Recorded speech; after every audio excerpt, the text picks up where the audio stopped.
हरियाणा सरकार ने कैबिनेट की पहली ही बैठक में पहला फैसला लिया, कोटे में कोटा लागू करना। सुप्रीम कोर्ट ने 1 अगस्त को फैसला सुनाया था, यानी कि कोटे में कोटा लागू करने की अनुमति दी थी। आरक्षण का जो अधिकार एससी कैटेगरी को है उसका उपवर्गीकरण, यानी कि जो डिप्राइव्ड शेड्यूल कास्ट वंचित जो जातियां हैं उनको भी आरक्षण का लाभ मिल सके, वो भी आर्थिक रूप से तरक्की कर सकें, शैक्षणिक रूप से। तो उपवर्गीकरण की जो अनुमति दी थी उस पर अमल करते हुए हरियाणा सरकार ने कल पहली कैबिनेट में फैसला लिया। मेरे साथ एससी ए कैटेगरी के बहुत सारे लोग हैं, इनसे बात करेंगे कि किस तरह से उनको इसका फ़ायदा मिलेगा और जो ये पूरा सामूहिक रूप से पूरा एससी समुदाय को 20% जो आरक्षण मिल रहा था उसका कितना नुकसान एससी ए कैटेगरी के लोगों को हो रहा था।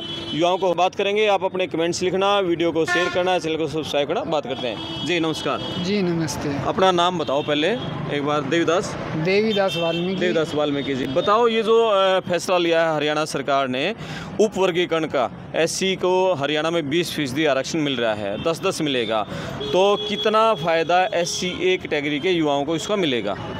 भले मुख्यमंत्री जी ये फैसला लेने में देर अवश्य की, मगर ये इतना ऐतिहासिक फैसला है। जो एससी ए की 37 कम्युनिटीज़ है, अब उनके बच्चों को निर्बाध तरीके से नौकरियां मिलनी शुरू हो जाएगी और सभी समान विकास तभी हो पाएगा, क्योंकि आज आरक्षण की जातियों में भी, शेड्यूल्ड कास्ट आरक्षण के अंदर भी कुछ लोग आरक्षण का लाभ लेते लेते इतने ताकतवर हो चुके हैं कि वो सर्वोच्च न्यायालय के फैसले का भी विरोध करते हैं। क्या आपको लग रहा है कि जो 20% आरक्षण एससी कैटेगरी को मिल रहा था उसमें सिर्फ चमार जाति के लोगों को ही ज़्यादा फायदा मिल रहा था? वाल्मीकि, धारणक, आपका जो सिकलीगर हैं या कबीरपंथी हैं, इन जातियों को, डूम है, इनको कम फ़ायदा मिल रहा था इसका? देखिए, ये बात बड़ी स्पष्ट है। हम हरियाणा की बात करें, हरियाणा का जन्म 1 नवंबर 1966 को हुआ था। हाँ। हम उस समय से यदि आज तक का अपडेट करें, लगभग 48 वर्षों में आरक्षण का लाभ एक जाति विशेष को ही जाता रहा। इवन यहाँ तक कि राजनीति क्षेत्र के अंदर भी जो एससी ए के लोग थे उनको कम तरजीह दी जाती थी। और अब वर्तमान के जो अभी 6 महीने पूर्व लोकसभा का चुनाव हुआ है उसमें 2 सीटें लोकसभा की आरक्षित थी और उस आरक्षित सीटों को दोनों ही चमार वर्ग को दी गई। इसका हमने कड़ा विरोध दर्ज किया और जिसकी वजह से मोहनलाल बड़ौली जो हमारे सोनीपत हल्का से उम्मीदवार थे, हमने इसी वजह से उनको हराने का काम किया कि ये लोग हमारे को कंपनसेट करने के लिए तैयार नहीं थे, क्योंकि भारतीय जनता पार्टी के नेताओं का जो मनोबल था वो बहुत ज़्यादा ऊपर उठा हुआ था। इसलिए लोकसभा में हमने इन लोगों को हराने का काम किया। जब इनको अपना जनाधार कम होते नज़र आया तब ये हमारी बात की तरफ आए। तब भी ये लोग कई बार झूठ पे झूठ बोलने का काम किया। मुख्यमंत्री जी ने चुनाव पूर्व हमारे विधानसभा में जो मंत्री रहे हैं विशंबर दास जी, उनसे भी झूठ बुलवाई।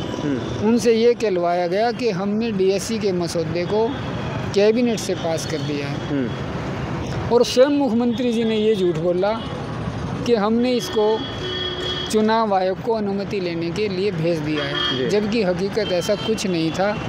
अगर ये उस समय कैबिनेट से पास हुआ तो मुझे कोई बताएगा कि कल की कैबिनेट में कौन सा प्रस्ताव पारित किया है।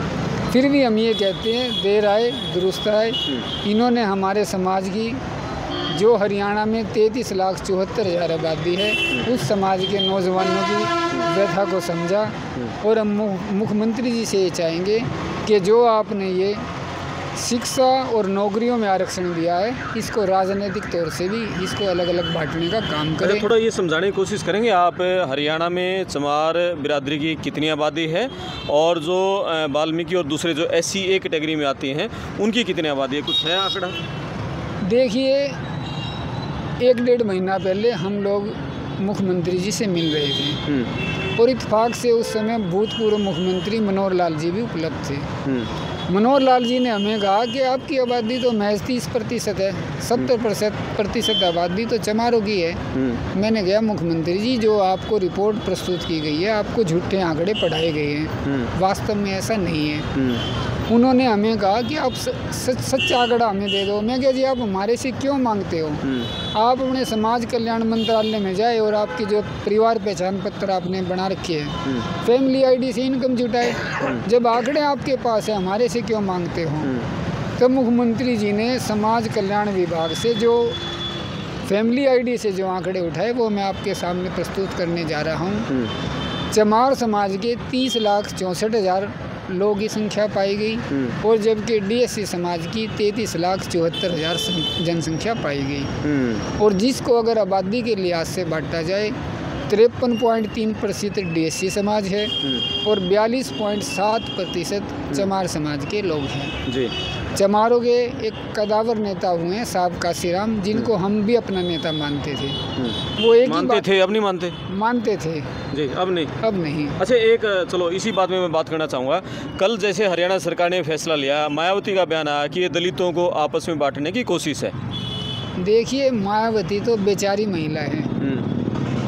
जब मायावती जी को एससीए के लोगों से और भाजपा से इतनी ही नफरत है तो वो केंद्र में भारतीय जनता पार्टी के साथ क्यों कंधे से कंधा मिलाकर खड़ी हुई है? उन्होंने भारतीय जनता पार्टी से दूरी बना लेनी चाहिए। वास्तव में चंद्रशेखर आज़ाद और मायावती में दोनों ही उत्तर प्रदेश से हैं। इन दोनों नेताओं में ये प्रतियोगिता है कि चमारों के कोर वोट को अपनी तरफ कौन आकर्षित करता है। इन लोगों ने डीएससी आरक्षण से कोई लेना देना नहीं है, बल्कि ये इनकी आपसी प्रतियोगिता है कि चमारों को कौन आकर्षित करे। और इसीलिए वो अनाप छाप अनगर्ल बयानबाजी मीडिया में करते हुए दिखाई दे रहे हैं जी। अगर मायावती जी को इतनी ही हमारे से एलर्जी है, डीएससी के लोगों से एलर्जी है, और जो उन्होंने बयान दिया कि जो लोग उपवर्गीकरण का समर्थन करते हैं वो पार्टी छोड़कर चले जाएं। बहन जी, आप उन दिनों को भूल गए और ये चंद्रशेखर रावण भी उस बात को भूल गया जब ये नगीना से चुनाव लड़ रहे थे। वाल्मीकि समाज के लोगों ने लाखों रुपए चंदा दिया इसको और इसको जिताने का काम किया। अब देखेंगे मायावती और चंद्रशेखर रावण कहाँ से जीत कर आते हैं। हम उत्तर प्रदेश में इनको चुनौती देंगे और इनको अब जीतने का जो इनका सपना था, जो लोकसभा में चमारों के 85 सांसद आते थे, आप करमपाल जी वर्ष 2029 में देखोगे ये संख्या घटकर 40-45 पे होने वाली है। अब इनका प्रतिनिधित्व निश्चित तौर पे कम हो जाएगा। यानी अब SC ए कैटेगरी के लोग ना कांशीराम को अपना नेता मानेंगे, ना मायावती को अपना नेता मानेंगे, ना चंद्रशेखर रावण को अपना नेता मानेंगे। देखिए, इन लोगों ने दलितों के नाम पर हम लोगों का शोषण किया है। अब मैं मेरे डीएससी वर्ग की बात करता हूँ। मेरे डीएससी वर्ग में कुछ घुमंतु जातियाँ भी आती है जिनके अपने सर पे छाया नहीं है, जिनका कोई डॉक्यूमेंट पूरा नहीं है। भले ही हरियाणा सरकार और केंद्र सरकार कितनी बड़ी बड़ी घोषणाएं कर ले, जब तक उनकी डॉक्यूमेंटेशन तैयार नहीं होंगे उन बेचारों को किसी भी तरह की सरकारी योजना का लाभ नहीं मिल पाएगा। हम ये कहते हैं, कांशीराम जी ने एक बात कही थी, जिसकी जितनी संख्या भारी उतनी उसकी हिस्सेदारी। जब हमारी जनसंख्या 53.3% है और चमारों की जनसंख्या 42.7% है, इस आरक्षण को 10-10 की बजाय 11.5% डीएससी को मिले और 8.5% चमारों को मिले। रविदास महाराज जी ने एक बात कही है, ऐसा चाहूँ राज में मिले सबन को अन्न, छोटा बड़ा सब सम रहे रविदास प्रसन्न। मगर ये नालायक लोग तो रविदास जी के भी नहीं हुए, जो सभी छोटे बड़ों को साथ लेकर चलने के पक्ष में थे। इन्होंने तो SC समाज के ही उन छोटे छोटे जातियों के अधिकारों को हड़पने का काम किया, जिनको अधिकार मिले जाने चाहिए थे। ये तो माननीय सर्वोच्च न्यायालय का DY चंद्रचूड़ और उसकी पूरी टीम का आभार व्यक्त करते हैं, जिन्होंने हम DSC समाज के 33,74,000 लोगों को आज़ादी की आबोहवा में सांस लेने का निर्णय सुनाया। हम उस संस्था का दिल से आभार व्यक्त करते हैं। अच्छा, ये जब SC ए का वर्गीकरण खत्म हुआ था 2006 में हुआ, हुड्डा सरकार में, कांग्रेस सरकार में, उससे पहले जब अलग अलग कैटेगरी थी तब कितना लाभ मिल रहा था और ये एक होने के बाद कितना नुकसान हुआ इसका?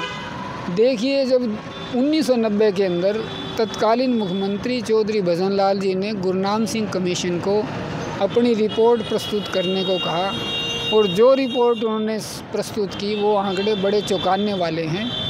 जो उन्होंने 1991 से 96 हाँ 1992 के अंदर उन्होंने अपनी रिपोर्ट सबमिट की थी, उसमें हरियाणा में क्लास 1 के कुल 147 अधिकारी पाए गए थे, जिसमें डीएससी समाज के केवल 26 अधिकारी थे और 121 अधिकारी चमारों के पाए गए थे। और जो बी क्लास श्रेणी थी, सेकंड क्लास श्रेणी थी, उसमें कुल अधिकारी 399 पाए गए। हमारे डीएससी समाज के कुल 31 पाए गए और 368 अधिकारी चमारों के पाए गए। यदि मैं क्लास 3 की बात करूं, 18,454 कर्मचारी पाए गए, जिसमें से महज 1,848 कर्मचारी डीएससी के पाए गए और 16,456 कर्मचारी चमारों के पाए गए। तब तत्कालीन मुख्यमंत्री ने ये कहा ये तो आरक्षण की एक तरफा लूट हो रही है। तब चौधरी भजन लाल जी ने 24 नवंबर 1991 को करनाल की धरती पे इस आरक्षण को 10-10% के हिसाब से 2 वर्गों में बांट दिया था।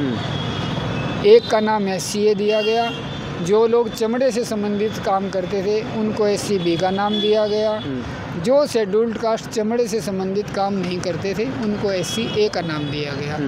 और ये 11 वर्षों तक निर्बाध तरीके से लागू रहा। उसके बाद बंसीलाल सरकार, चौटाला सरकार में भी लागू रहा A और B। देखिए बंसीलाल जी आज हमारे बीच नहीं है, मगर अगर मैं उनके समय की बात करूं, बंसीलाल जी के पास चमारों के नेता मिले कि चौधरी साहब आप इसे ख़त्म करिए, हमारे समाज को 2 हिस्सों में बांट रहा है।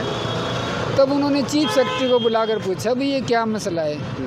तो चीफ सेक्रेटरी ने बताया कि CM साहब ये आबादी के हिसाब से इस आरक्षण को 2 हिस्सों में बांटा गया है। तब उन्होंने पूछा क्या ये शिक्षा में लागू है? चीफ सेक्रेटरी ने कहा नहीं साहब।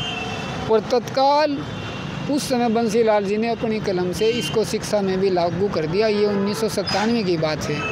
इसलिए बंसीलाल जी डीएससी के पक्ष धर रहे हैं, मगर ये सारा काम इस आरक्षण को ख़त्म करने का सारा श्रेय भूपेंद्र सिंह हुड्डा को जाता है। ये चमार नेता भारतीय जनता पार्टी के मुख्यमंत्री को ये कह के डराते थे कि मनोहर लाल जी ये चौधरी भजन लाल जी ने इसको अलग अलग किया था और हमने उसको सत्ता में नहीं आने दिया। और जब ये बयान घूम फिर कर हमारे पास आया, हमने उस बयान को रिपेयर करके नए तरीके से प्रस्तुत किया। हमने बीजेपी नेताओं को ये आश्वस्त करा दिया कि ये आरक्षण भूपेंद्र सिंह हुड्डा ने ख़त्म किया है, हम भूपेंद्र सिंह हुड्डा को जीते जी सत्ता में नहीं आने देंगे, और जिसका परिणाम आप देख रहे हैं। क्या आपको लगता है कि हुड्डा सरकार में जब ये ख़त्म किया है A और B कैटेगरी, ये कुमारी शैलजा के दबाव में ख़त्म किया गया था? देखिए उसके लिए कम्पिटेंट कोई भी टीम का मुखिया मानना चाहते हैं। नीचे खिलाड़ी कौन क्या कर रहा है ये टीम के मालिक का काम होता है, ये टीम के कैप्टन का काम होता है। जब हम माननीय सर्वोच्च उच्च न्यायालय से हारे, उस फैसले में बड़ा साफ लिखा गया था कि यदि कोई पार्टी इस निर्णय से संतुष्ट नहीं है तो वो अगली अदालत में 90 दिनों के अंदर जा सकते हैं।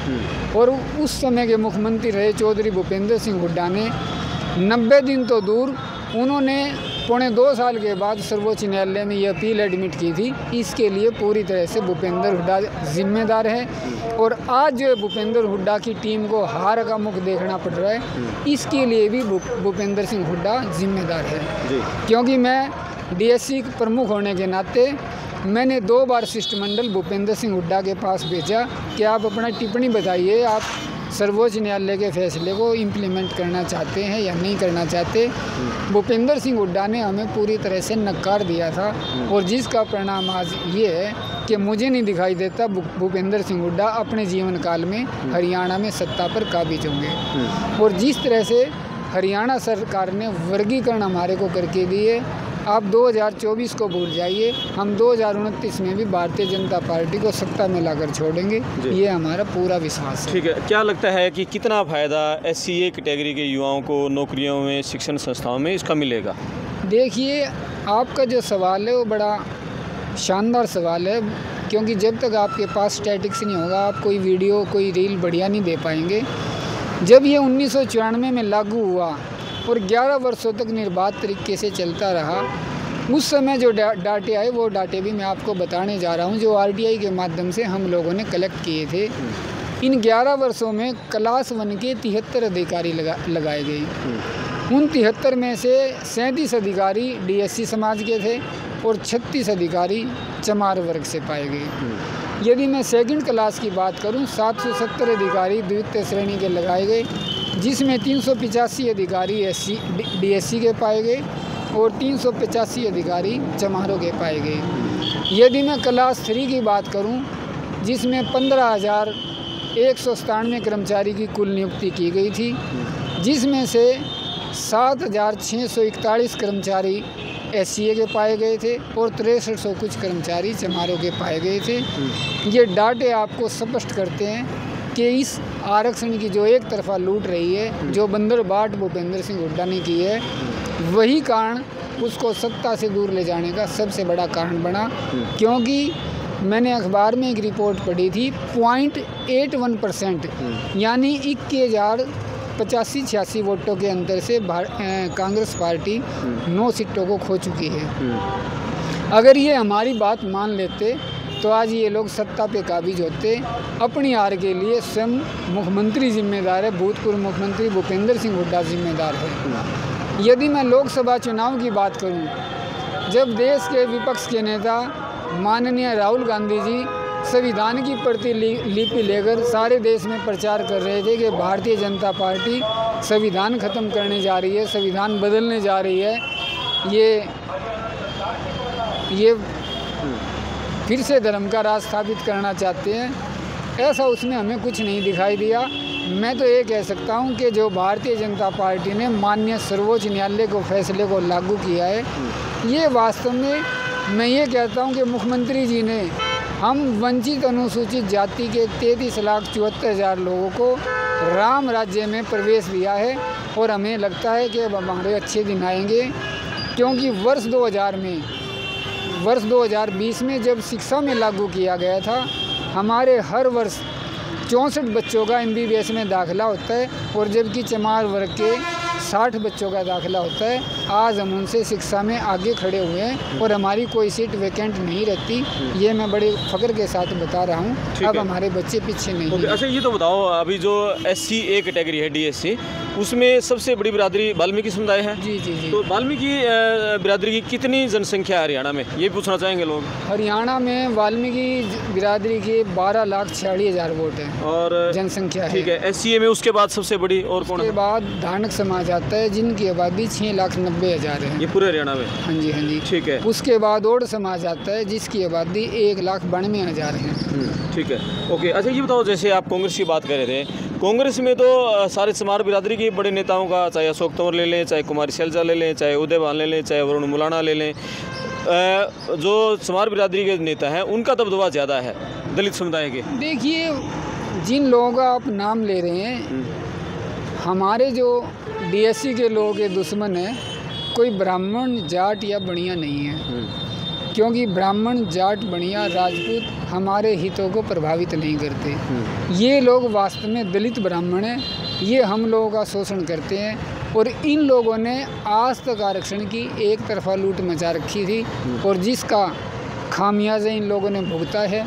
और जो मीडिया से चुनाव पूर्व जो है एग्जिट पोल के जो इन्होंने प्रेडिक्शन दी थी, वो जो हमारा मेन स्ट्रीम का मीडिया, उनसे यही गलती हुई कि वो सभी शेड्यूल्ड कास्ट लोगों को कांग्रेस में मानकर चलते रहे, जबकि DSC का 14% वोट भारतीय जनता पार्टी के साथ एक तरफा गया है और जिसने भारतीय जनता पार्टी की हारती हुई सरकार को फिर से सत्ता में लाकर छोड़ दिया। तो सर्वोच्च न्यायालय का फैसला है, सर्वोच्च न्यायालय की संवैधानिक पीठ ने ये बात स्वीकार की है कि आरक्षण का उपवर्गीकरण किया जाना ज़रूरी है जी। और इस संदर्भ को लेकर हम वर्ष 2006 से 2024 तक इस आंदोलन को निरंतर लड़ते आ रहे हैं जी। 2006 में हम लोगों ने जींद में 24 दिन का आमरण अनशन किया था। फिर हमने वर्ष 2008 में रोहतक के अंदर 34 दिन का आमरण अनशन किया था। और 2008 के अंदर जब रोहतक के अंदर पुलिस बल द्वारा लाठीचार्ज किया गया, उस लाठीचार्ज में काफ़ी लोगों पर चोट फूट हुई थी और उसमें प्लास्टिक की गोलियों का भी इस्तेमाल किया गया था।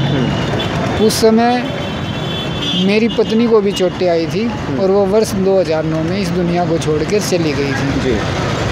फिर हमने इस आंदोलन को वर्ष 2000 में फिर दोबारा उठाया। हम 2000 में भी बगैर निर्णय के, बगैर कोई फैसले के हमारे को उठना पड़ा, क्योंकि सरकारों को ये निरंतर बहाना मिल रहा था कि आपका मामला सर्वोच्च न्यायालय में विचाराधीन है। हम सर्वोच्च न्यायालय से भी वर्ष 2000 में 3 जजों की कमेटी में केस जीत चुके थे और तीनों ही जजों ने ये कहा था कि उपवर्गीकरण सही है, ताकि अनुसूचित जातियों की उन जातियों को भी लाभ मिल सके जो आज तक आरक्षण के लाभ से वंचित रही है। जो दूसरी पार्टी थी, जो गजय सिंह बनाम हरियाणा सरकार के नाम से केस था, वो पार्टी 5 जज की बेंच में चली गई और वर्ष 2018 में 5 बेंच की जजेज ने भी यही निर्णय दिया कि स्टेट के अंदर उपवर्गीकरण ज़रूरी है, क्योंकि आरक्षण पर किसी एक जाति का अधिकार नहीं हो सकता, ये किसी एक जाति की बापोती नहीं है। और वर्ष 2024 में 1 अगस्त जो ऐतिहासिक दिन था, माननीय सर्वोच्च न्यायालय ने हमारे पक्ष में फैसला सुनाया। 2 जुलाई 2024 को मुख्यमंत्री ने हमें चाय पर आमंत्रित किया था, हमारे समाज को बुलाया था। तब उन्होंने हमें यही बात की थी कि देवीदास जी, आपका मामला सर्वोच्च न्यायालय में विचाराधीन है। मैंने कहा, मुख्यमंत्री जी आप गलत बोल रहे हैं, क्योंकि जब वर्ष 2020 में आपने शिक्षा में आरक्षण का प्रावधान किया, जब आपने विधानसभा के अंदर इसको कानून बनाया, सर्वोच्च न्यायालय ने आपको कोई आपत्ति दर्ज नहीं कराई, इसलिए आप ऐसा कर सकते हैं। आप कोर्ट के नाम की ये बहानेबाजी छोड़िए। जब प्रदेश के अंदर BCA और BCB चल सकता है, तो हरियाणा में SCA और SCB क्यों नहीं चल सकता। चलो, तब भी 1 अगस्त को ये फैसला सर्वोच्च न्यायालय से निकल कर आ जाता है और हम निरंतर सरकार पर दबाव बनाने के लिए खड़े हुए थे कि सरकार अब इस अपनी बात को कायम रखे। उन्होंने कहा था कि आपका मामला जब भी न्यायालय से निकलेगा, हम आपके पक्ष में आपकी नोटिफिकेशन को आगे करेंगे। मैं क्या, अब फैसला आ चुका है, अब आप टाल मटोल छोड़िए और इस काम को आगे बढ़ाने का काम कीजिए। चलो, जैसा भी कहे, एक हिंदी फिल्म का गाना है, बहुत देर कर दी हुजूर आते आते।